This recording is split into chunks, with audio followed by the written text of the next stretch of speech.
Hello வணக்கம். Captain புகழ் பாடும் மன்னமாக நம்ம தொடர்ந்து விஜயகாந்த் சார் நடிச்ச படங்களை ரிவ்யூ பண்ணிட்டு இருக்கோம். அந்த வகையில 1985 அக்டோபர் 4ஆம் தேதி வெளியான படம் தான் புதிய தீர்ப்பு. இந்த படத்தோட ரிவ்யூ பாக்குறதுக்கு முன்னாடி நம்ம சேனலை சப்ஸ்கிரைப் பண்ணி வச்சுக்கோங்க.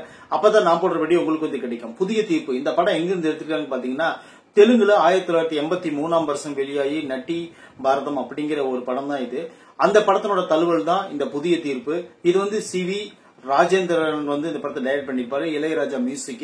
இந்த படத்துல வந்து விஜயகாந்த், அம்பிகா, நம்பியாரு, சோ அப்படின்னு சொல்லிட்டு ஒரு ஏகப்பட்ட பேர் நடிச்சிருப்பாங்க. இந்த படத்தினோட ஸ்டோரி என்னன்னு பாத்தீங்கன்னா, ஒரு நேர்மையான போலீஸ் அதிகாரி இன்ஸ்பெக்டர் ராஜா, அவர் வந்து எந்த ஒரு தவறான ஒரு இதுக்கும் போக மாட்டாரு. அந்த மாதிரி ஒரு நியாயமா இருப்பாரு. அவருக்கு வந்து ஒரு சின்ன சிக்கல் உருவாகுது. அந்த ஊருக்குள்ள இருக்கிற ஒரு பெரிய பண்ணையாரு, அவர் தான் எம்என் நம்பியாரு. அவர் என்ன பண்ணுவாருன்னு பாத்தீங்கன்னா, அந்த ஏழை மக்களோட நிலத்தை வாங்குறதுக்கோசரம் அவங்களுக்காக சில விஷயங்கள் பண்ணுவாரு. அது வந்து இவருக்கு தெரியும். தெரிஞ்ச உடனே அது என்ன பண்ணுவாருன்னு பாத்தீங்கன்னா, தடுத்து நிறுத்த பாப்பாரு. இடையில இவருக்கு ஒரு நண்பர் இருப்பாரு. அவர் பெயர் சித்ரா லட்சுமணன். அவர் வந்து ஒரு கவிஞர். அவருக்கு வந்து ஒரு காதலி இருப்பாங்க. அவங்கதான் அம்பிகா. இப்போ வந்து என்ன ஆகுதுன்னு பாத்தீங்கன்னா, அம்பிகா, விஜயகாந்த், சித்ரா லட்சுமணன் 3 பேரும் ஃப்ரெண்ட்ஸா இருப்பாங்க. இப்போ வந்து சித்ரா லட்சுமணனும் நம்ம அம்பிகாவும் 2 பேரும் லவ் பண்ணி கல்யாணம் பண்ணிக்குவாங்க. கல்யாணம் பண்ணிட்டு போனதுக்கு அப்புறம் சில நாட்கள் கழிச்சு அம்பிகா வந்து சில முக்கிய புள்ளிகளால கற்பழிக்கப்பட்டு களங்கமாயிருவாங்க. அதனால வந்து கவிஞனான சித்ரா லட்சுமணன் வந்து அம்பிகாவை வேண்டான்னு சொல்லிடுவாரு. வேண்டான்னு சொன்னோடனே அவங்க வந்து விஜயகாந்த் சாருடைய அடைக்கலத்துல வந்து இருப்பாங்க. இருக்கும்போது அவங்களோட நல்ல மனசை புரிஞ்சுக்கிட்டு உடனே விஜயகாந்த் சார் தன்னை கல்யாணம் பண்ணிக்கணும் அப்படின்னு சொல்லிட்டு நினைச்சு 2 பேரும் கல்யாணம் பண்ணிக்க முயற்சி இருப்பாங்க. அப்போ வந்து அம்பிகா வந்து கர்ப்பமா இருப்பாங்க. இப்ப இந்த சீன்ல என்ன ஆகுதுன்னு பாத்தீங்கன்னா, அதுக்கும் ஒரு தடங்கல் வரும். அப்புறமேல் பாத்தீங்கன்னா, அந்த பெரிய மனுஷன பண்ணையரா இருக்கக்கூடியவர் தான் இந்த விஷயத்துக்கு எல்லாத்தையும் காரணம் அப்படின்னு சொல்லிட்டு முழுமையா தெரிஞ்சதுக்கு அப்புறம் அந்த கும்பலை பழி வாங்கறதுக்கோசரம் களத்துல இறங்குறாரு நம்ம கேப்டன் இன்ஸ்பெக்டர் ராஜா.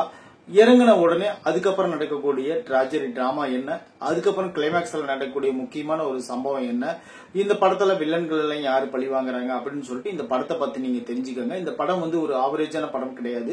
இந்த படம் வந்து ஒரு சூப்பர் டூப்பர் ஹிட்டான படம். அந்த பையன் வந்து விஜயகாந்த் சாருடைய ஆக்ஷன் சீன்ஸ் எல்லாம் வேற லெவல்ல தெறிக்க விட்டுருப்பாரு. இந்த படம் வந்து விஜயகாந்த் சாருக்கு 51வது படம். இந்த படம் இந்த படத்துல நடிச்சிருக்கிற எம்என் நம்பியார் வந்து அப்போ வந்து அந்த காலத்துல ஒரு பெரிய ஒரு இண்டஸ்ட்ரியே கலக்கின வில்லன்.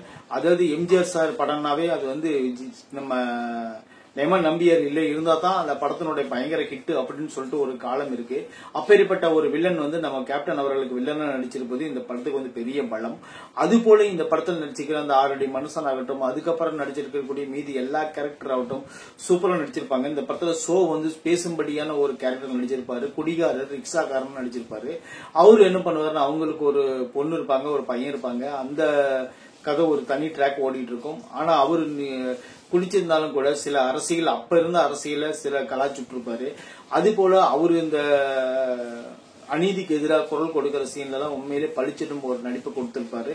அது போலதான் அந்த படத்தில் இருக்கிற ராஜசேகர் கேரக்டர் கூட அவங்களும் பாஸ்கர் அப்படிங்கிற கேரக்டர்ல சூப்பரா நடிச்சு கலக்கிருப்பாங்க. அப்புறம் வந்து பாத்தீங்கன்னா ஒய் விஜயா இருப்பாங்க, பானுமதி இருப்பாங்க, அப்புறம் பாத்தீங்கன்னா காந்திமதி இருப்பாங்க. இத்தனை பேரும் இந்த படத்துல வந்து ஒவ்வொரு சீனுக்கும் பலம் சேர்த்துக்கிட்டே இருப்பாங்க. இந்த படத்துல பர்சனலா காமெடி எந்த சீனும் இல்லைன்னா கூட இந்த படம் பார்க்கும்போது ஒரு ஆக்ஷன் டிராமா தான். இந்த ஆக்ஷன் டிராமால விஜயகாந்த் சார் எந்த அளவுக்கு பங்கெடுத்து நடிச்சிருப்பாருன்னு பாத்தீங்கன்னா, இன்ஸ்பெக்டராவே இந்த படத்துல வாழ்ந்திருப்பாரு. அவர் உண்மையான கேரக்டர் என்னவோ அதுதான் இந்த படத்துல வந்து பளிச்சிடும் படியா நடிச்சிருப்பாரு. சண்டை காட்சிகள் வந்து அவ்வளவு பிரமாதமா கொடுத்திருப்பாங்க. கிளைமேக்ஸ் காட்சி பாத்தீங்கன்னா உண்மையில கண்கலங்கிற மாதிரி ஒரு காட்சியை வச்சிருப்பாங்க. விஜயகாந்த் சார் கடைசியா அந்த பேசக்கூடிய வசங்கள் வந்து ஒரு சூப்பரான வசனங்கள்.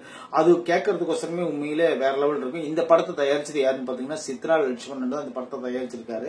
இந்த படம் வந்து 1985ஆம் வருஷம் அக்டோபர் 4ஆம் தேதி வெளியாச்சு இந்த படம்.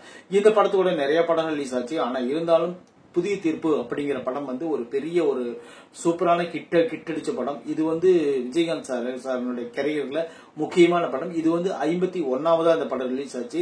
இந்த படத்தை பார்க்கணும் அப்படின்னு நினைக்கிறவங்க கண்டிப்பா பாருங்க. உங்களுக்கு வந்து ஒரு என்டர்டைன்மெண்டான ஒரு கதை கிடைக்கும். சில சீன்கள் லேக் அடிக்கிற மாதிரி இருந்தாலும் கூட லாஜிக் மிஸ்டேக் எல்லாம் பார்க்க வேணாம். ஏன்னா அந்த காலத்து படங்கள் எல்லாம் நம்ம பார்க்கும்போது இப்ப பாக்குற படங்களே நம்ம லாஜிக் மிஸ்டேக் நம்ம பார்க்க தேவையில்ல. அதுக்காக அந்த காலத்து படங்களை நீங்க பார்க்கவே கூடாது. இன்னும் சொல்ல போனா இந்த படம் வந்து ஒரு ஸ்டெப் நல்லாவே இருக்கும். இந்த படத்தில் நடிச்சுக்கிற எல்லாரும் சாலிடான பர்ஃபார்மன்ஸ் கொடுத்திருந்தாலும் கூட இந்த படத்தினுடைய பாடல்கள் வந்து கொஞ்சம் சுமாரா தான் இருக்கும். ஆனா இருந்தாலும் கேட்கும்படியா இருக்கும் அந்த படத்துல. இந்த விமர்சனம் பிடிச்சிருந்தா கண்டிப்பா நம்ம சேனலை சப்ஸ்கிரைப் பண்ணிச்சுக்கோங்க. அப்ப அடுத்து நான் போட்ட வீடியோ உங்களுக்கு வந்து கிடைக்கும். அப்புறம் வந்து பாத்தீங்கன்னா அடுத்த படமா நம்ம என்ன படம் பார்க்க போறோம்னு பாத்தீங்கன்னா 52வது ஒரு விஜயகாந்த் சார் நடிச்சு வெளியான படத்தை நாளைக்கு பார்ப்போம்.